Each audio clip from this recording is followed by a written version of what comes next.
अस्सलाम वालेकुम जी। आज का हमारा टॉपिक है what is plasma, occurrence of plasma. जैसे आप देख सकते हैं नया कोर्स हम शुरू करने जा रहे हैं प्लाज्मा फिजिक्स के तौर पे। बीएस फिजिक्स में हमारे पास लास्ट 8वें सेमेस्टर में कोर्स आता है।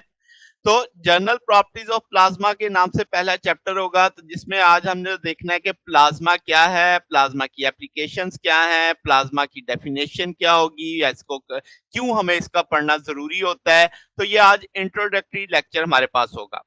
तो आम तौर पे जैसे किताबों में लिखा होता है कि प्लाज्मा एक चार्ज पार्टिकल की गैस को कहते हैं, मगर ये सही डेफिनेशन नहीं है। पहली बात बता दूं, सही डेफिनेशन क्या है वो आगे चलते चलते आपको समझ आ जाएगी। अब इस बात को अगर ज़हन में रखें तो दो नेसेसरी और सफिशिएंट जो प्रॉपर्टीज होंगी वो क्या होंगी कि आपके पास फ्री मूविंग चार्ज पार्टिकल्स हो, ठीक है, और उनकी तादाद भी अच्छी खासी ज्यादा हो, ठीक है। अब इस बात से आपके ज़हन में ये नहीं होना चाहिए कि प्लाज्मा में सिर्फ चार्ज पार्टिकल होते हैं, वहां पे न्यूट्रल भी प्रेजेंट होते हैं और उनकी जो तादाद है वो भी प्लाज्मा को इफेक्ट कर रही होती है। ठीक होगी बात। तो कोई भी सिंगल डेफिनेशन नहीं है। छोटी किताबों में लिखा होता है फोर्थ स्टेट ऑफ मैटर, जिसमें सॉलिड, लिक्विड, गैस, प्लाज्मा चौथी स्टेट के तौर पे आ जाता है। फिर एक गैस जो सिग्निफिकेंटली आयनाइज्ड होगी उसे भी प्लाज्मा कहा जाता है, या इसी डेफिनेशन को थोड़ा और बेहतर कर लिया जाता है कि आयनाइज्ड गैस जो कलेक्टिव बिहेवियर शो करती है उसे भी प्लाज्मा में शुमार किया जाता है। तो इन सारी बातों को ज़हन में रखते हुए अगर एक डेफिनेशन बनाई जाए तो आप कह सकते हो कि फोर्थ स्टेट ऑफ मैटर जो कंसिस्ट करेगी न्यूट्रल एटम पे, पॉजिटिव आयंस और नेगेटिव इलेक्ट्रॉन्स पे। तो ये भी एक डेफिनेशन कही जा सकती है। और बेहतर डेफिनेशन करनी हो तो कहा जा सकता है कि कॉसी न्यूट्रल गैस है, चार्ज न्यूट्रल पार्टिकल की जो आपके पास कलेक्टिवली बिहेवियर शो करते हैं प्रीडोमिनेंटली, उसे हम प्लाज्मा बोलेंगे। अब इसमें दो लफ्ज आप देख रहे हो मैंने अंडरलाइन किए हुए हैं, कॉसी न्यूट्रल और कलेक्टिव। उसको समझते हैं। कॉसी न्यूट्रलिटी क्या होती है कि डेंसिटी ऑफ इलेक्ट्रॉन अगर इक्वल हो डेंसिटी ऑफ आयन के, तो प्लाज्मा की इस खूबी को कॉसी न्यूट्रलिटी बोलते हैं। तकरीबन तकरीबन बराबर ही होते हैं, तो प्लाज्मा एज अ होल हम न्यूट्रल मान लेते हैं। तो एन ई यानी आपके पास जो इलेक्ट्रॉन डेंसिटी है वो आयंस डेंसिटी के तकरीबन तकरीबन बराबर है, इसे हम एन कहेंगे, जो प्लाज्मा डेंसिटी के तौर पे देखा जाएगा। अगर मल्टीपल आयनाइज्ड हो तो एन ई बराबर आ जाएगा जेड एन आई के तौर पे, जेड एटॉमिक नंबर के तौर पे देखेंगे। एक लफ्ज जो अगला था कलेक्टिव बिहेवियर, जिसका मतलब है कि जो आपके पास प्लाज्मा का बिहेवियर है किसी स्पेसिफिक आयनाइज्ड लेंथ, जिसे हम डबई लेंथ बोलेंगे, उसमें कलेक्टिव बिहेवियर कहेंगे। और सादा लफ्जों में सोचें कि इफेक्ट और प्रॉपर्टी जो प्लाज्मा की है किसी आयनाइज्ड गैस की सेम रहे, किसी लेंथ के अंदर, किसी आयनाइज्ड लेंथ के अंदर उसकी प्रॉपर्टी, प्लाज्मा की प्रॉपर्टी और उसका जो इफेक्ट है वो सेम रहे, और इस लेंथ से जब हम बाहर चले जाएं तो वो डिफरेंट इफेक्ट दे रही हो। तो ऐसे बिहेवियर को जब वो सेम बिहेवियर देगी किसी स्पेसिफिक आयनाइज्ड लेंथ में, उसे कलेक्टिव बिहेवियर बोलेंगे। अब ओवरऑल अगर हम बात करें कि फिजिक्स की लैंग्वेज में कि प्लाज्मा फिजिक्स में हमें क्या करना है, हमें स्टडी करनी है फ्लक्चुएटिंग इलेक्ट्रिक और मैग्नेटिक फील्ड और मोशन ऑफ चार्ज पार्टिकल इस फील्ड के अंदर। यानी ये हमारी आउटलाइन है एक तरह से पूरे कोर्स की, कि यही हमने इसके ऊपर सर के सारा काम कर रहे होना है।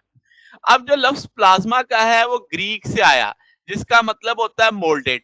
अब हुआ क्या कि मिड 19 सेंचुरी में एक आपके पास एक साइंटिस्ट थे पुरकी जी, उन्होंने क्या किया, ग्रीक वर्ड प्लाज्मा को इस्तेमाल किया उस फ्लूइड के लिए जो खून के अंदर, ब्लड के अंदर जो कर्पसर मटेरियल को हटाने के बाद बचता है।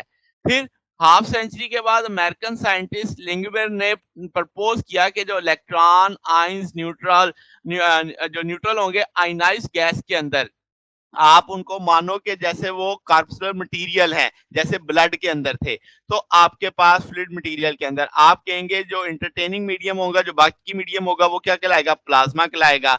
मगर बाद में पता चला कि आपके ब्लड की तरह ऐसा कोई फ्लूइड मीडियम नहीं होता जो आपके पास जिसमें ऐसे कोई मटेरियल हो, जिसमें कोई भी फ्लूइड मीडियम जिसमें इलेक्ट्रॉन, आयंस और न्यूट्रल उस गैस के अंदर हो, तो ऐसा कुछ नहीं होता। फिर इसी वजह से जब जब ये स्टार्ट की बात है तो ये यानी एक तरह से मजाक बन गया, तो फिजिल प्लाज्मा साइंटिस्ट को एक्सप्लेन करना पड़ता था कि वो ब्लड नहीं स्टडी कर रहे।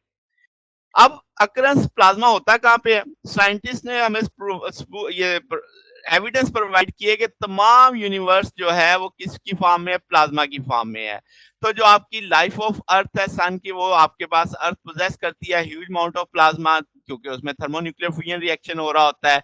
ज़मीन से 60 किलोमीटर ऊपर चले जाएँ तो एक नए आपके पास न्यूट्रल प्लाज़्मा होगा जिसे आयनोस्फीयर कहा जाता है। अब आपके पास जो सूरज से मुसलसल एमिशन हो रही है इलेक्ट्रॉन और प्रोटॉन की हाई स्पीड में, जिसे हम सोलर विंड्स के तौर पे देखते हैं, वो कंडक्टिंग प्लाज़्मा कहलाता है। फिर आपके पास इसी तरीके से प्लाज़्मा को आर्टिफिशियली भी प्रोड्यूस किया जा सकता है हाई टेम्परेचर्स के ऊपर।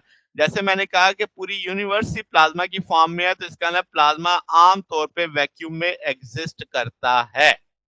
अच्छा, अब आपके पास प्लाज़्मा के पैरामीटर्स क्या हैं? 3 पैरामीटर्स होते हैं, मैं पीछे भी इसका ज़िक्र करके आया कि पार्टिकल्स पर क्यूबिक मीटर कितने होंगे, टेम्परेचर ऑफ ईच स्पीशीज़ क्योंकि मुख्तलिफ तरह के आयन्स होंगे, तो आप इसे इलेक्ट्रॉन वोल्ट में मेजर करेंगे। 1 इलेक्ट्रॉन वोल्ट को 11,605 केल्विन के बराबर माना जाएगा।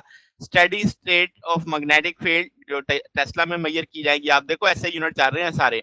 अब इन तीनों के मालूम करने से हम बाकी चीजें भी मालूम कर लेंगे, जिसमें डबई लेंथ है, लार्मर रेडियस है, प्लाज्मा फ्रीक्वेंसी है, साइक्लोट्रॉन फ्रीक्वेंसी है, थर्मल वेलोसिटी है। तो इसका ना ये 3 बुनियादी पैरामीटर आपको पता होने चाहिए, बाकी कोई मसला ही नहीं है। अच्छा, अब हम क्यों प्लाज्मा फिजिक्स पढ़ते हैं? क्योंकि आपके पास प्लाज्मा फिजिक्स की डाइवर्स नेचर जो एप्लीकेशन में इस्तेमाल होती है, जैसे आपके पास फ्यूजन में कंट्रोल, थर्मोन्यूक्लियर फ्यूजन के अंदर, सरफेस ट्रीटमेंट में, बायोमेडिकल एप्लीकेशन में, lightning, medicine, electronics, transportation of space, propulsion में, डिस्प्ले टेक्नोलॉजी के अंदर, स्पेस फिजिक्स के अंदर, सॉलिड स्टेट प्लाज्मा के अंदर, गैस लेजर्स के अंदर। तो यानी एक डाइवर्स नेचर है इसकी हमारे पास, जहाँ पे हम प्लाज्मा को इस्तेमाल करते हैं। तो इसी वजह से इसका पढ़ना अहम हो जाता है।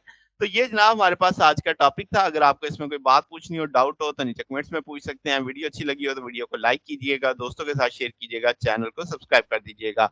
अब तक के लिए इतना ही, बकिया इंशाल्लाह फिर नेक्स्ट देखेंगे। ओके, अल्लाह हाफ़िज़।